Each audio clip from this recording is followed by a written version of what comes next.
வணக்கம். தமிழ் வெற்றிலை சமையலுக்குள்ளே போகலாம் வாங்க. நம்மளோட சேனலை நீங்கள் ஃபஸ்ட் டைமாக பார்க்குறீங்க அப்படின்னா சப்ஸ்கிரைப் பண்ணுங்கள், பெல் ஐக்கானை கிளிக் பண்ணுங்கள், ஆல் பட்டனையும் செலக்ட் பண்ணி விட்டுருங்க ஃப்ரெண்ட்ஸ். அப்போ தான் நான் தினம் போடுற வீடியோ உங்களுக்கு நோட்டிஃபிகேஷனில் வரும். வாங்க வீடியோக்குள்ளே போகலாம். இன்றைக்கி நம்ம ஒரு சூப்பரான டிஃப்ரெண்ட்டான டேஸ்ட்டில் உருளைக்கிழங்கு கிரேவி பண்ண போகிறோம். அது எப்படி பண்ணுறதுன்னு பார்க்கலாம். ஒரு மிக்ஸி ஜாரில் ஒரு பெரிய வெங்காயம் நல்லா இந்த போல் ரஃபாக சாட் பண்ணி உள்ளே போட்டுக்கலாம். 3 தக்காளி மீடியம் சைஸ், 1/4 டீஸ்பூன் அளவு மிளகு சேர்த்துக்கலாம்.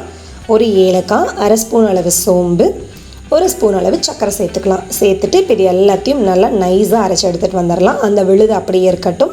வேறு ஒரு பேன் வச்சுக்கலாம். பேன் ஹீட் ஆனதும் எண்ணெய் ஹீட் ஆனதுக்கப்புறம் 3 கிராம்பு, 2 சின்ன துண்டு பட்டை, 1 ஸ்டார் எண்ணெய் சேர்த்துட்டு 1/2 ஸ்பூன் அளவு ஜீரகம் சேர்த்துட்டு 2 பிரியாணி இலை கிள்ளிட்டு உள்ளே சேர்த்தாச்சு. சேர்த்துட்டு லைட்டாக எண்ணெயில் ரோஸ்ட் பண்ணி வைக்கலாம். நம்ம லைட்டாக எண்ணெயில் பரட்டியாச்சு. பரட்டினதுக்கப்புறமா ஒரு பெரிய வெங்காயம் நல்ல பொடுசாக கட் பண்ணி வச்சுருக்கேன், அதுவும் உள்ளே சேர்த்தாச்சு.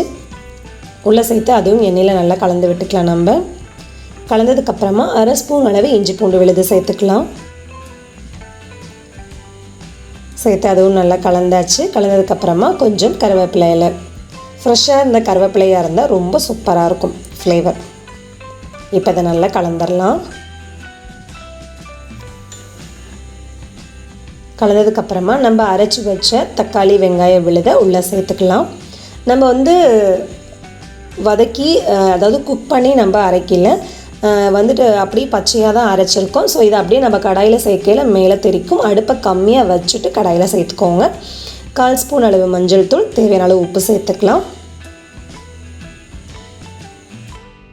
1/4 ஸ்பூன் மல்லித்தூள் சேர்த்துக்கலாம். 1 ஸ்பூன் தனி மிளகாத்தூள் சேர்த்துக்கலாம். இப்போ இது எல்லாத்தையும் நல்லா நம்ம கலந்து விட்டுக்கலாம்.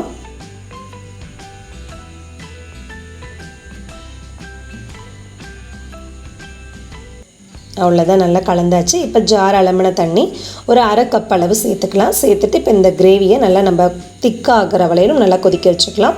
இந்த மசாலாவோட பச்சை வாசனைலாம் போகணும், ப்ளஸ் அந்த தக்காளி வெங்காயத்தோட பச்சை வாசனையும் போயிட்டு நல்லா நம்ம குக்காகி வரணும்.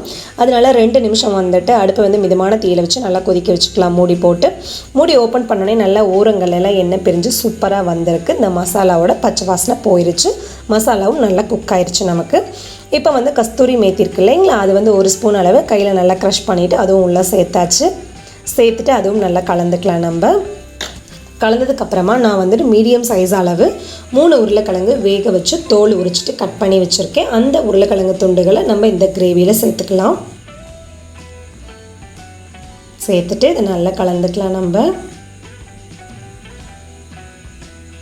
கலந்துட்டு மூடி போட்டுட்டு ஒரு 2 நிமிஷம் அப்படியே நல்லா கொதிக்கட்டும். அடுப்பை கம்மியாக வச்சுருங்க. நல்ல ஓரங்களில் எண்ணெய் பிரிஞ்சு வந்திருக்கு. எண்ணெய் பிரிஞ்சு வந்தது அப்படின்னாவே நம்ம சேர்த்த மசாலா பொருட்கள் நல்லா குக்காய் வந்திருக்கு அப்படின்னு அர்த்தம்.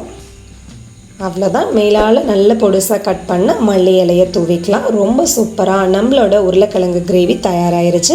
இந்த உருளைக்கிழங்கு கிரேவி வெள்ளை சாப்பாடு, தயிர், ரசம் சாதம், சாம்பார் சாதத்துக்கு தொட்டு சாப்பிட்றதுக்கும் நல்லாயிருக்கும்.